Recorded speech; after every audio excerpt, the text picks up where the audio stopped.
тұлпардың тұяғымен, қыран құстың қанатымен өлшенген ұлан ғайыр ұлы даланың иесі, ұлт бірлігінің иесі, алтын арқауы, ардақты нүктесі, қасиетті хан ордасы, ұлт рухы Ұлытау.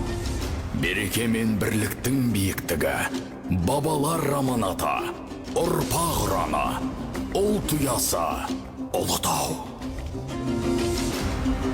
Алаш жұртының алаша кешені, тарихымның тамыры, елдігім мен ерлігімнің шұғылалы символы.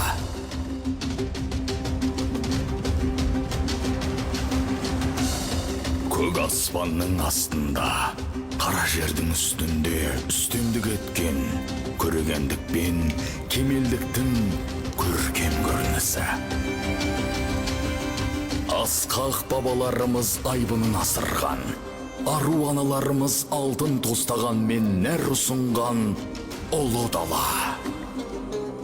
Ерлігін көк тасқа кертіп жазап, жан жарасын домбыраның үнімен, қыл-қобыздың мұңымен ұшықтаған мәңгілік елдің маңғаз мұрасы.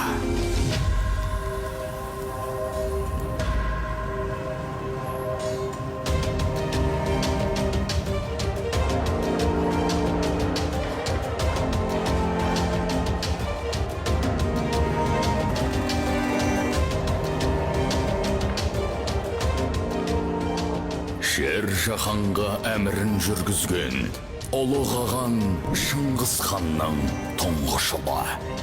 Жас өмірін қазақтың ұлы даласында өткізген өрен ер. Рухы Ұлытаудың сеңгіріне сіңіп, жергіндігі Кеңгір өзенінің көгесінде мәңгі орнаған құдіретті рух.